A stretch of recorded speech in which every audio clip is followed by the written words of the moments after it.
Muitas pessoas acreditam que ter resultados é o suficiente para você crescer na carreira, mas a verdade é que ser bom tecnicamente é importante sim, porque você entrega para a empresa aquilo que você foi contratado para fazer, e é importante para você também, porque resultado te dá autoridade, você vira uma referência.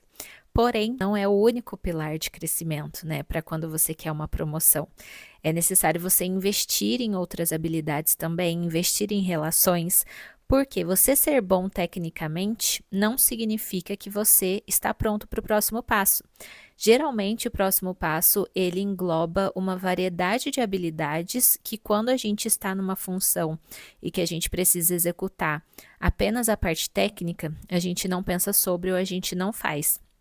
Então, eu resolvi vir conversar com vocês sobre o que a gente pode fazer para facilitar esse próximo passo. Eu acredito que uma das principais questões que a gente não dá muita importância é a nossa relação com o nosso chefe. Hoje, muitas pessoas no Brasil são insatisfeitas com as suas lideranças, né? Muita gente, inclusive, sai dos seus trabalhos por conta de uma liderança ruim.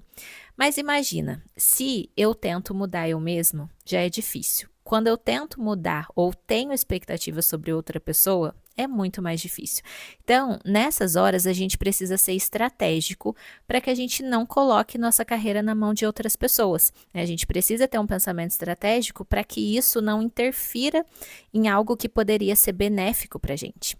E aí, considerando, né, que muitas pessoas não admiram suas lideranças, a gente acaba indo por um caminho de bater de frente, né? Então, muitas pessoas, na ânsia de crescer, acham que se mostrar que elas são melhores, que elas são mais competentes, elas vão ter mais resultados com chefes, né? Então elas acabam entrando em confronto ali, acaba gerando um desconforto e que na prática isso vai ser prejudicial para ela. Então, a primeira coisa que eu faria para ter uma boa relação com o meu chefe é construir uma relação de parceria mesmo, né? Não ser um ponto de desconforto para ele. Lembra que todos os chefes têm ego. Então, não adianta a gente achar que a gente pode falar de qualquer jeito, falar qualquer coisa, que isso não vai ter uma consequência. É muito melhor que seu líder seja seu parceiro, ele tenha uma boa impressão de você, do que você ser um ponto de desconforto para ele, né? Então, a primeira coisa que eu faria, não deixaria meu líder associar meu nome a más notícias. Por quê? Provavelmente você tem essas pessoas na sua vida também, né? Você recebe uma mensagem ou uma ligação, você já pensa assim, ai, fulano tá me mandando mensagem. O que é péssimo, né? Isso quer dizer que você associa o nome dessa pessoa a coisas negativas. E o nosso chefe não pode pensar isso da gente. Às vezes a gente fica na ânsia ali de resolver um problema, né? De trazer o nosso ponto numa situação e a gente não percebe que a gente só está trazendo o problema e nunca a solução. Às vezes a gente está trazendo o problema na hora errada também. Então é importante a gente entender um pouquinho sobre timing. Então, se a pessoa está muito empolgada com uma ideia, às vezes faz sentido você trazer suas preocupações em um outro momento, mesmo que essas preocupações sejam muito coerentes, né? Ter uma boa leitura de cenário ali para saber qual que é o momento certo de você fazer as suas considerações. Então, quando o nosso chefe ele associa a gente a coisas negativas, isso é muito ruim pra gente, né? É interessante que a gente tenha uma boa imagem ali na cabeça dele para que isso seja benéfico pra gente. Outra coisa que eu faria seria entregar previsibilidade para esse chefe. Não ter mudanças de humor muito forte, de opiniões. A constância, ela gera confiança. Então, quando o seu chefe sabe o que esperar de você, é muito melhor do que ele ter uma pessoa imprevisível. Ele chega num dia você está de bom humor, no outro você não está mais.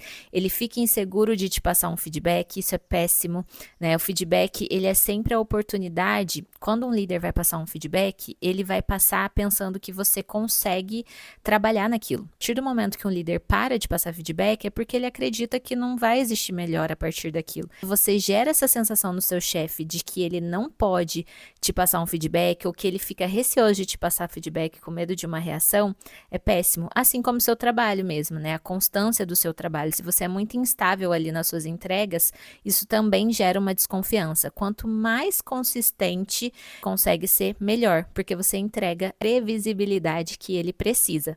E aí, falando um pouco disso, eu já entraria em outra parte que seria não esperar minha liderança cobrar algo que foi combinado, né? Se essa liderança estabelecer um prazo, eu entrego aquilo. Se não tá dando certo no caminho, eu comunico o status dessa questão, mas eu não esperaria a minha liderança vir atrás de mim. Hoje, muitos líderes, eles precisam ir atrás da informação, e isso é péssimo, né? Se a gente entrega ali o que foi combinado na data certa, ou se não tá dando certo, a gente fala isso, a gente comunica antes que aquilo deu errado, isso é muito melhor para que essa confiança seja criada entre as duas partes.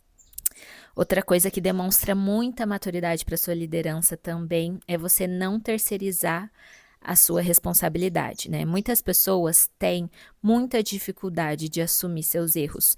E a verdade é que erros acontecem e não vão parar de acontecer.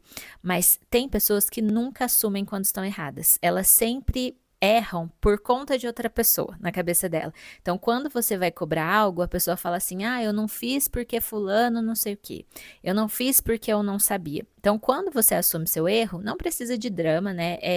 A intenção é que a gente use o erro como laboratório e erre rápido e com menos custo possível, né? Assumir o nosso erro, pedir desculpa, alinhar dali para frente, que aquilo não vai acontecer mais.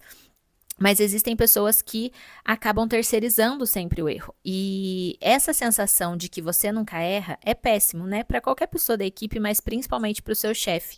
Então, quando você assume seu erro, assume a responsabilidade, né? Falo que culpa é diferente de responsabilidade. Existem coisas que é responsabilidade da nossa função. Sendo culpa de outra pessoa, não é a nossa responsabilidade ali entregar certas coisas. Então, quando a gente assume responsabilidade pelos nossos erros, a gente demonstra maturidade, né? Que é uma das questões também que são consideradas na hora de uma promoção, na hora de pensar num próximo nível. E por último, é você pedir e aplicar feedbacks. Como líder, eu sempre ficava muito de olho em quem aplicava aquele feedback, né? Quando saía daquela conversa com uma posição resolutiva, de tentar pelo menos ver se dá certo aquilo que você sugeriu, sabe? Isso também mostra muita maturidade da sua parte. Pedir feedback já é uma coisa muito legal, né? Porque muitas pessoas, elas acham que elas querem feedback, mas na verdade ela só quer validação. Então, quando você traz um ponto negativo ali, a reação não é muito legal. Você ter maturidade de lidar com feedback e aplicar esse feedback para ver se funciona, para ver se faz sentido, é muito bom. Preciso que você também deixe claro, que você promova seu trabalho, que você mostre que você está tentando aplicar aquele feedback, porque muitas pessoas se colocam na posição de passividade, né? Não, ele vai ver, tá muito óbvio, essa pessoa vai identificar isso. E a realidade é que o dia a dia do trabalho é muito corrido. O dia a dia do trabalho, às vezes, é muito difícil que a gente fique esperando que a outra pessoa olhe pra gente, que a outra pessoa traga o reconhecimento. Então, é muito melhor que a gente tome uma postura proativa, uma postura de protagonismo na nossa carreira. Ninguém vai saber o que é melhor para sua carreira do que você mesmo. E ninguém vai promover o seu trabalho como você mesmo. Por mais que às vezes a gente tenha outras pessoas que acreditam muito na gente, acreditam muito no nosso trabalho, é interessante que a gente saiba muito bem quais são os nossos pontos fortes e os pontos a se trabalhar. E tudo isso que a gente conversou aqui não é para facilitar a vida do seu chefe por si só, nem é para tornar essa conversa sobre ele. É para que você seja mais estratégico com a sua carreira e colha os frutos do seu trabalho. E se você quiser continuar conversando sobre carreira e liderança, se inscreve no canal e deixa seu like. E nos vemos no próximo vídeo.